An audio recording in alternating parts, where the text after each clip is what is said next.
Thank you. Ms. Stroll, one of the places where we've seen the proxy war playing out is in Syria. I very much appreciated your leadership as co-chair of the Syria Study Group. As someone who worked on that legislation, I was really hopeful that the recommendations that the group came up with could make a difference in Syria. Can you talk about what, if any, of those recommendations have been implemented by the Biden administration and what you see going forward to address Syria? Thank you for that question, Senator.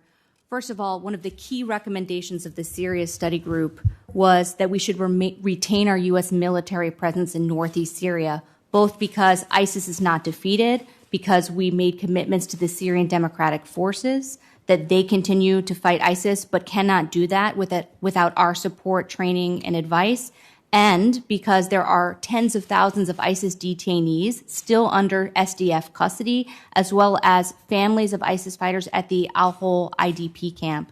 We provide, through security cooperation authorities and funding, support and training so that there's a humane and humanitarian approach to the families and children while we facilitate relocation to the countries of origin of those foreign fighters and facilitate long-term solutions to the Syrian and Iraqi detainees. So first of all, for retaining U.S. military presence, the Biden administration is committed to retaining U.S. military presence in northeast Syria. It is also committing to addressing the humanitarian crisis. That is another priority that the Syria Study Group sought to shine light on, is the humanitarian crisis. With the Biden administration, we have not only increased our humanitarian aid to not just northeast Syria, but the rest of Syrian civilians in need. And we have restored stabilization assistance. So areas that were liberated from ISIS have the opportunity to rebuild and are no longer vulnerable to ISIS influence. Ms. Stroll, I would encourage you to engage with the Syrian diaspora in this country, which have very definite ideas about what might be helpful in Syria and still have a lot of connections and relatives there. Also, has there been a detainee coordinator appointed yet? It's one of the things that we prescribed in the NDAA several years ago, as you know, and to my knowledge, it was never done under the previous administration. It's a critical question. With respect to the coordinator for the detainee issue, right now, the lead for that is the Counterterrorism Bureau in the State Department. And this reflects back on what both Daz Resnick and I talked about, which is a whole of government approach. When it comes to either security assistance or security cooperation, DoD does not operate in a vacuum, nor does the State Department. In terms of engagement with the Syrian diaspora community, she and I both are in constant contact with our colleagues in the NEA Bureau, across the State Department, others within the Department of Defense, as well as the National Security Council. I am confident that that engagement is taking place, but I will take that recommendation back. And when it comes to the detainee coordinator, right now we have not only flagged your interest in this and the fact that there is pending legislation. Right now, the lead for that is in the Counterterrorism Bureau, and they are actively involved in the diplomacy of getting countries of origin to take back both their fighters and the families, and DoD facilitates that when requested to do so. Well, the legislation isn't actually pending, it's been passed.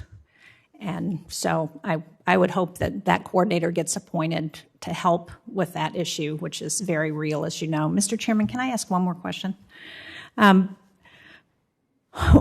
The chairman mentioned in his opening comments the Lebanese armed forces and the situation in Lebanon, which is sadly close to a failed state at this point.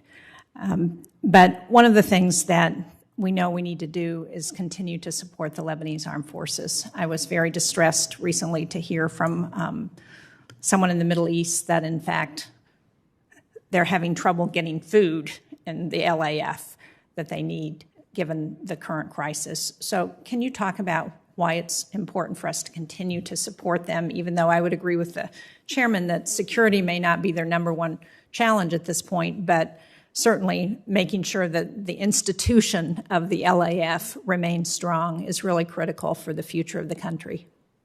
Thank you, Senator, for the question and for your leadership on this issue. The LAF is one of our most capable partners in the Middle East. Our support for the LAF supports our broader policy on pushing back on ISIS and promoting stability. Lebanon has faced multiple crises in the last year, as we all have, but it is particularly acute in Lebanon between COVID, political paralysis, economic collapse, societal distress, of course, the port explosion, which exacerbated everything.